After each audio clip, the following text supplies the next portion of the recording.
Hello, everyone. Welcome back to a new episode of Beautifully Made. I am super excited, always excited to bring you a new artist, and this is our November exhibiting artist with me today, Eric Strickland. Welcome, Eric. Thank you. I'm so excited to do this. Oh, I am so excited to have you share everything that you do under Funky Design Concrete or Funky Concrete Design. I don't want to mess up your business name, so I'm going to throw it over to you. I All would right. love for you to just share some basic information, how you got your name for your business, and what you do. So my business name is Funky Designs Unique Concrete. And so what I do is I'm adding pigments into my artisan concrete mix. So I get swirls of these bright colors of concrete, and I use it for three things. So first of all, it started with making decor. So I make things like planters and incense burners, bookends, just things you can place around your house or your office. Um, and then I also have a line of jewelry that I do with these colorful pigmented concrete stones. I call it concrete and steel because I use my colorful concrete stones, and then I use stainless steel. And I think, what goes better with concrete than steel? So I True. went with this theme of concrete and steel and make just really unique jewelry pieces. Every piece comes out different because I let the colors do what they want to do.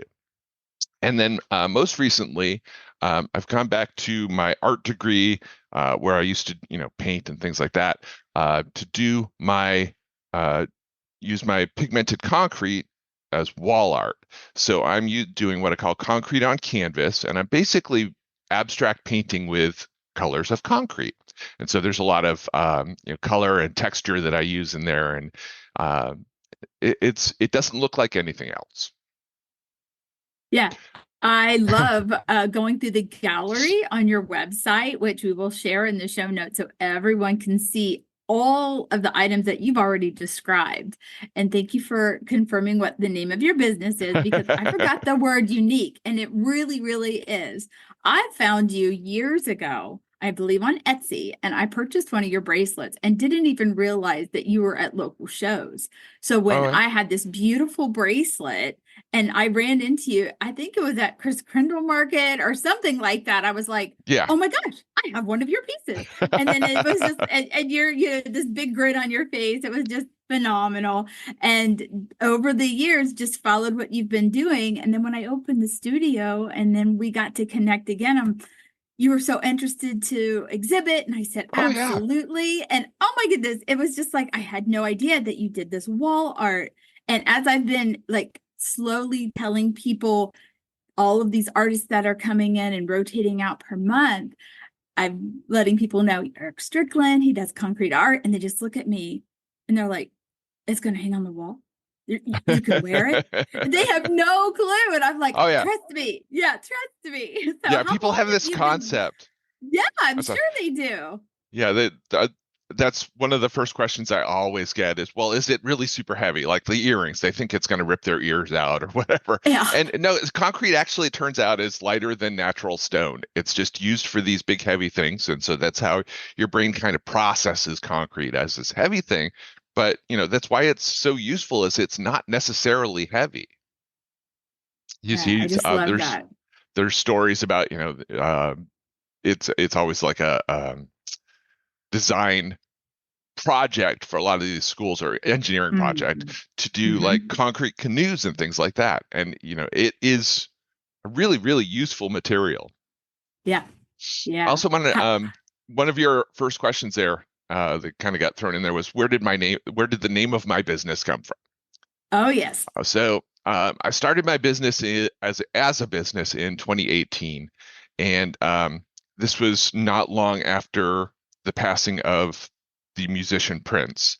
And I am a lifelong Prince fan. I've been there on release day for every single release since 1982 for My every gosh. single Prince album and Prince single and all of the stuff. And if I had my camera going, which it's not, but if you'd see a big Prince mural on the wall behind me and lots of artwork. So anyway, Oh, um, I started the business in 2018, and my what I decided was I was going to go through the entire Prince catalog and find just the right song. And so in there's an obscure song that came out during that period where everybody thought he was silent, but he was releasing music online. And the song was called Funky Design.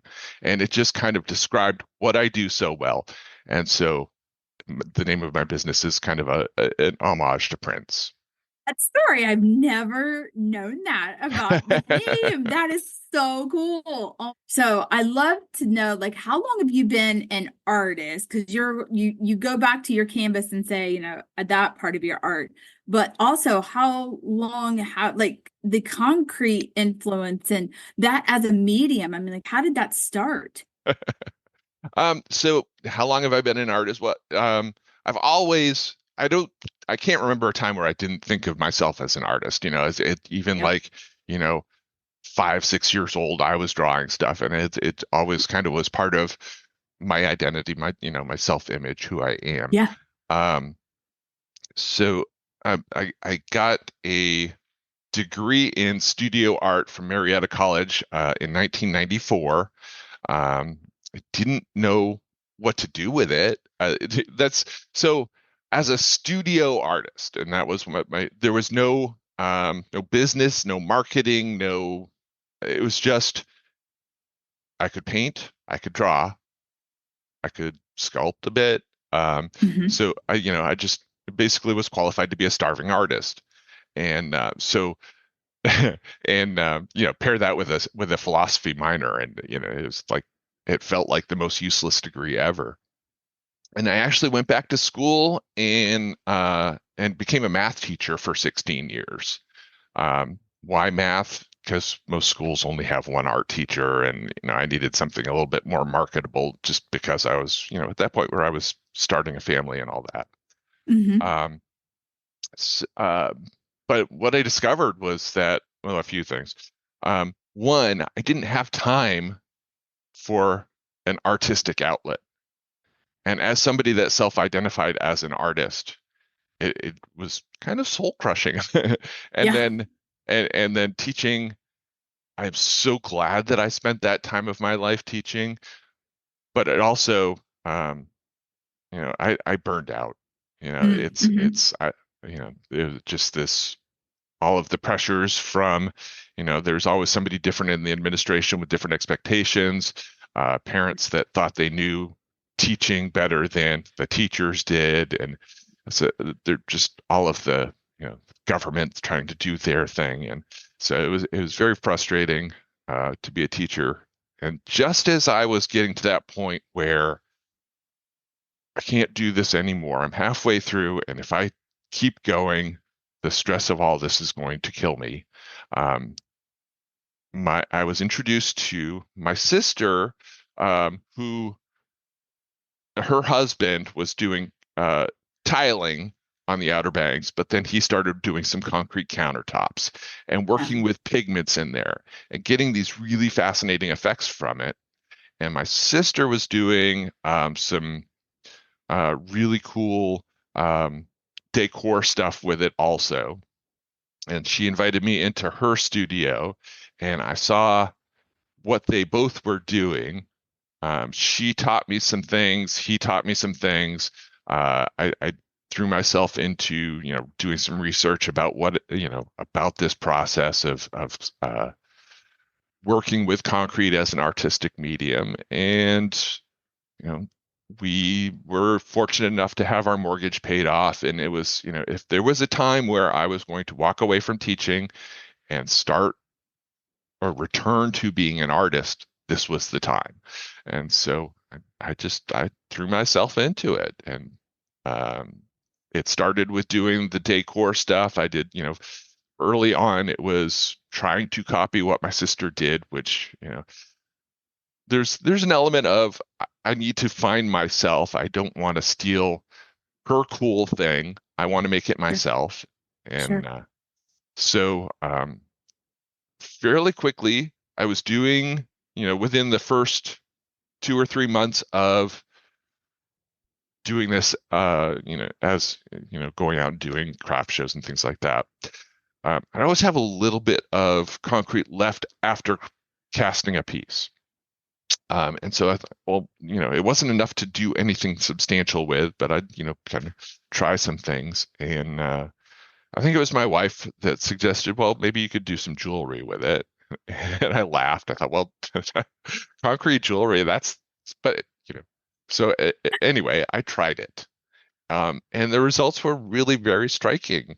And it wasn't heavy or anything like that. And so I started doing some little pendants and things. And then, it just kind of evolved. Um, and like each success would lead me Yeah. off into something else.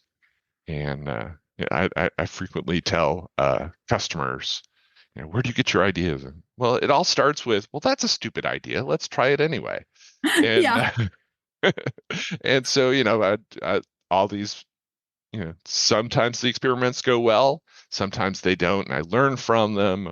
But at any rate, it always, you know, moves me forward. And so the jewelry kind of became a thing, and that's actually the jewelry is what let me actually make a living doing this. And then most recently, getting back to my art degree of working on canvases and things like that, using my design eye and all that to actually do artwork with this is kind of getting me to where I want to be.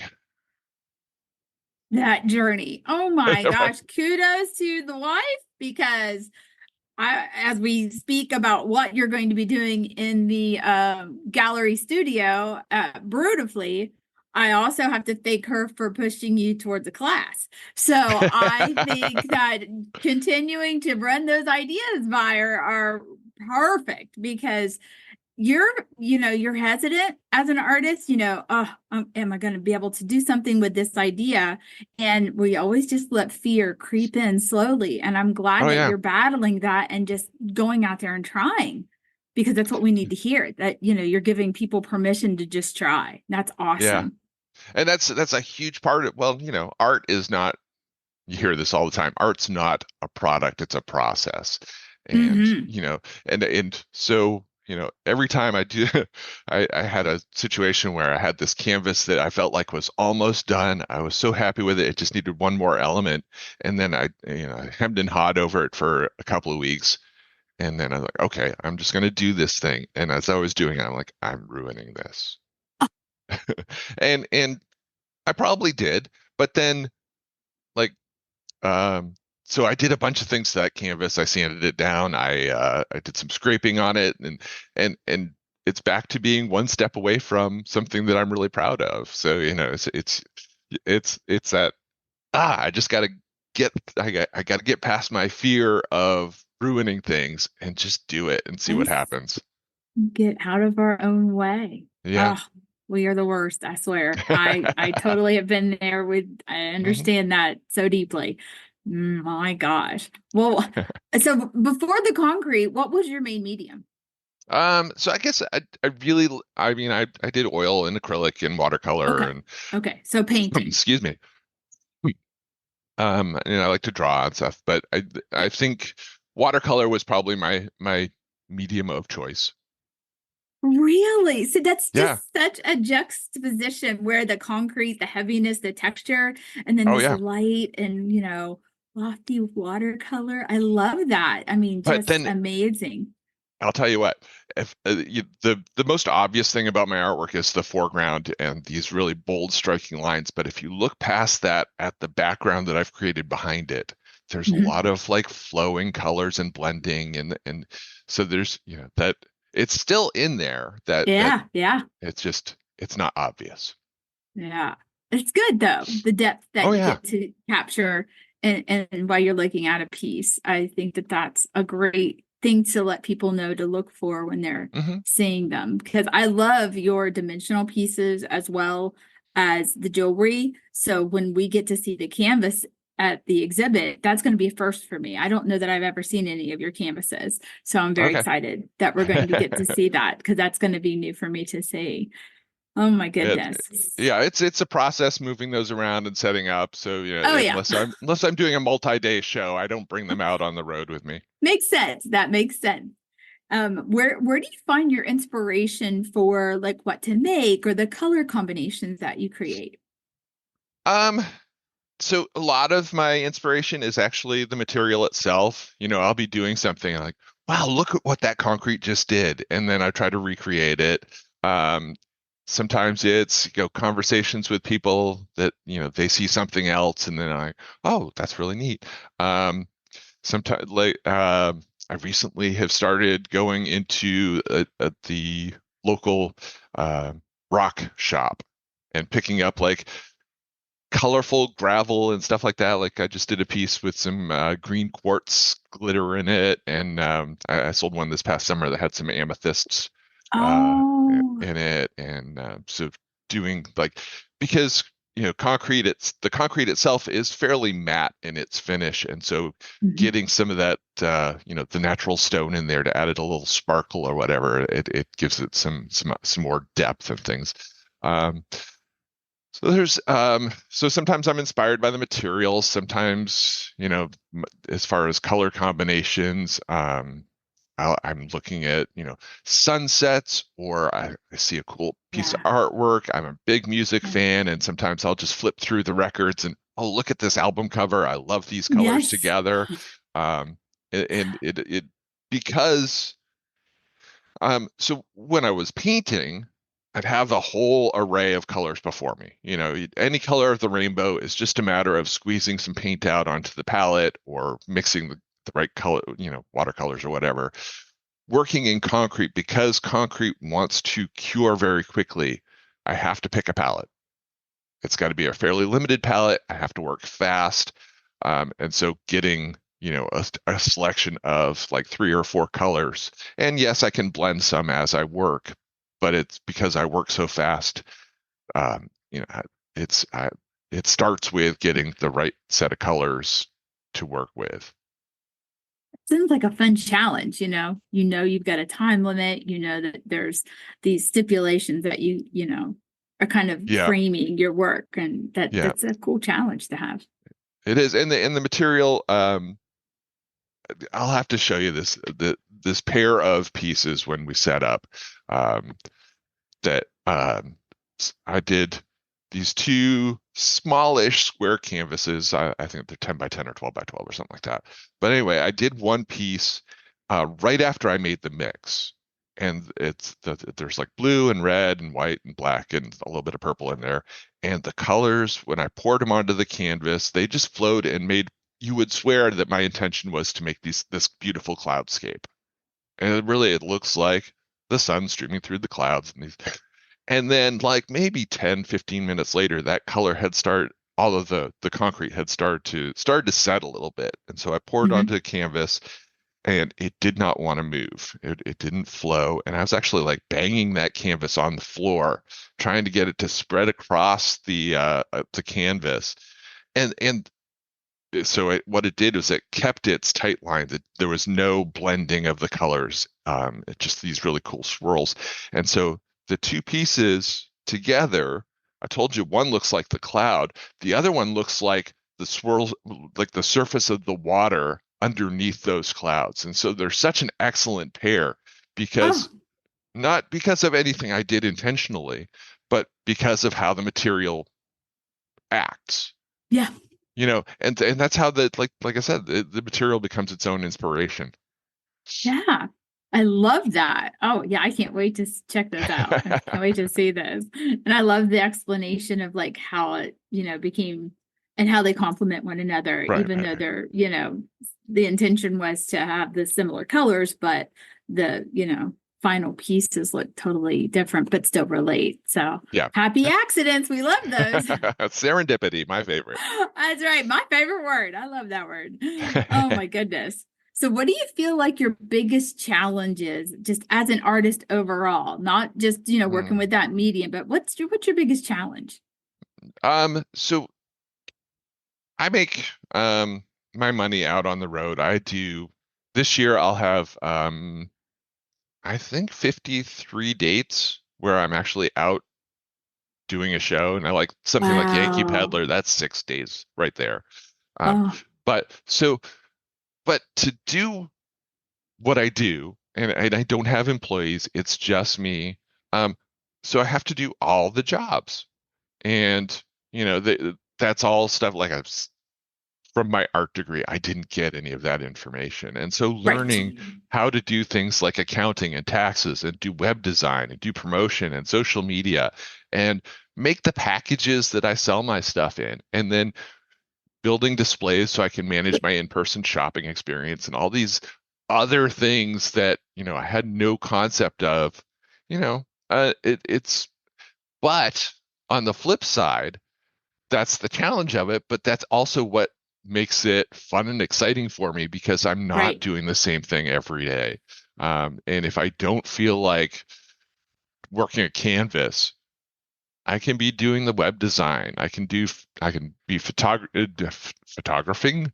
I can be shooting pictures of my work so that I can, put it up on the web or, promote on the website or Yep. whatever. But um, there's so much that's involved in having a business that, and fortunately, my father, he had a business that he ran out of the house. He had a convenience store up in Boothbay Harbor, Maine, where my high school years were.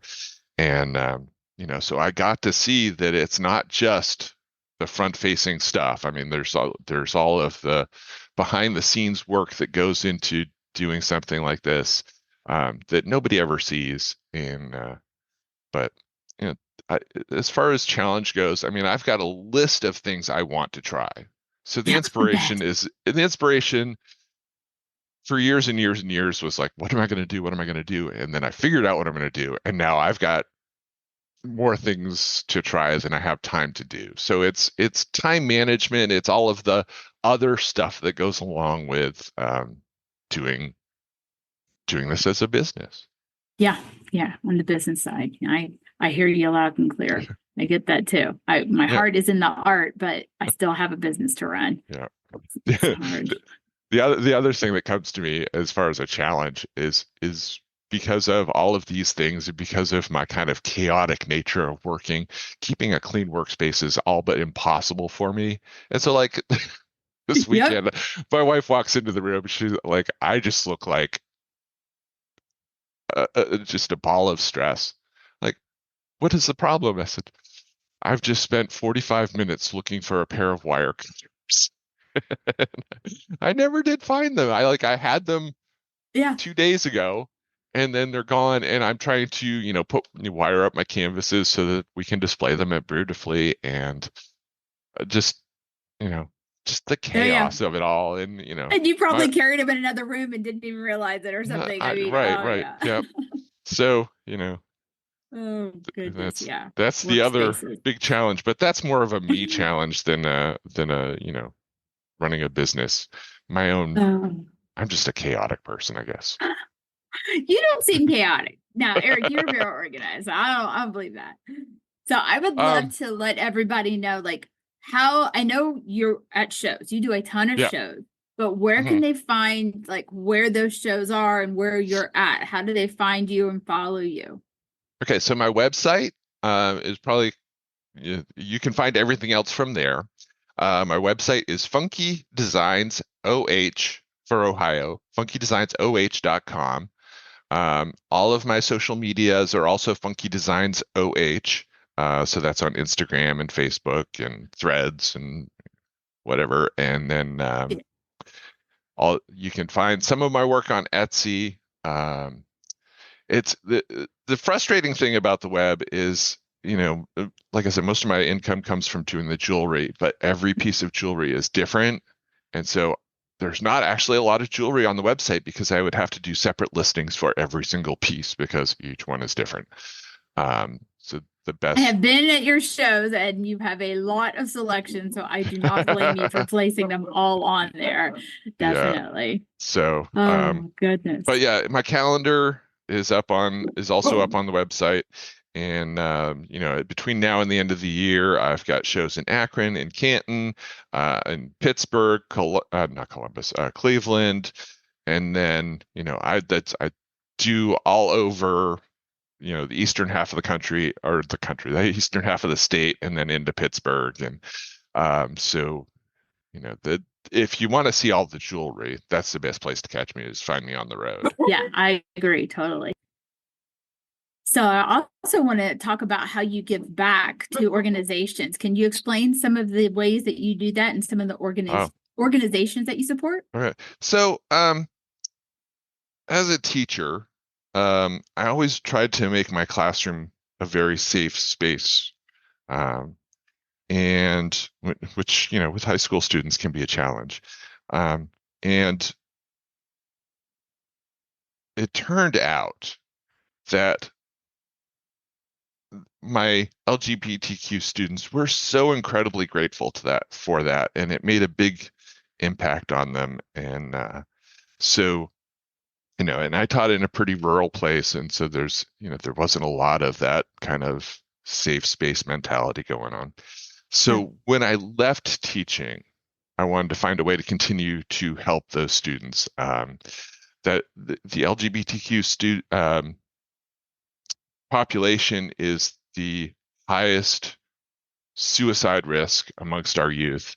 And so there's an organization called the Trevor Project, and that is their goal, is to end youth LGBTQ suicide. And so that kind of became what the organization that I wanted to support to further this cause. So I started making 5 years ago. I started with casting rainbow stones to do rainbow jewelry, and I donated 25% of all of that to the Trevor Project. And each year I add in a new flag. So this past year was the 5th year of doing it. I had rainbow, I had trans, bi, um, lesbian, and pan.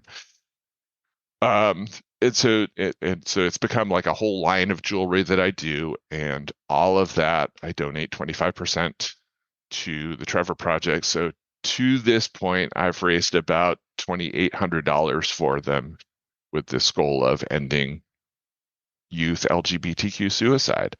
Um, and it's one of those things where even having that kind of thing out in a mainstream event helps them feel included, feel seen, and that's so important. And so I don't have a whole lot to share at this point, because it's usually a Pride Month thing. But I do Okay. have the rainbow pendants up on my website, and I will continue to donate 25%. So if you go to funkydesigns.oh.com, you'll see some of that work up there. And so that, like I said, each year I add in a new one. And right now, I basically take votes for, what to add next year. Okay. And the leading vote getter for next year is, shoot, I've forgotten. That's okay. We'll catch it up and I put know. it on those show notes, because I'm definitely going to Okay. call out that pendant so people know exactly where to find that, and then Okay. also Okay. put the link for the Trevor Project on. I Excellent. absolutely Appreciate it. love that you're doing that. That has my heart. Like, that's where I got my rainbow bracelet, was from your shop when you Oh, had okay. it for Pride Month. And I absolutely want to make sure people know that my space is inclusive and accepting and a safe space for everybody. And so I just wanted to reiterate how much I love that you're supporting the Trevor Project, and that how I am going to be sure that that information is in the show notes, because that is just tremendous. I love that you're doing that, Eric. Perfect. So thank you. Absolutely. Yeah. So, do you have any preferred ways people contact you if they have a special request? Do you even take special requests? Like, holidays are coming up. What if somebody wants something specific? Do you do things like on a commission basis? So it's one of those things where I'm always open to it. And people say, well, I'll reach out, and it's very rare that it actually happens. But if you want to email me, my email address is eric@funkydesigns.oh.com. That's really the best way to get a hold of me. Um, Please, if you do so, let me know that you heard me on the Beautifully Made podcast, just because I get spam like everybody else does. And Yeah, and there's this unfortunate trend I'm seeing of targeting artists who are, we're not a wealthy group, folks. And, and so the right. And it targeted. happens a lot. Yes. Oh my gosh, it's terrible. So, yeah. So let me know specifically where you heard me and what you have in mind, so I don't, you know, Yeah. throw that in the spam folder. Yeah. I appreciate that. Yeah, definitely. And we'll have your contact information in the show notes as well. Okay. So, Eric, did I miss sharing anything that you wanted to share other than on November 3rd, Sunday? That is your opening reception at Yeah. Brutalfully at Oakwood Square from 1 to 3. Yeah. Beautiful Sunday afternoon. Please come out and see his work. Oh my goodness. So I'm excited excited. about that. Yes. And then in November 12th in the evening, 6 to 8, we have a concrete earring class. Yeah. So what I've done is I've made up, a bunch of, like, I went through my stones and I found, I don't know, 100 pairs of stones that match, because that's part of the problem is like even two stones, I can't make two stones that are exactly identical, but Yeah, I I can get them see pretty that. close.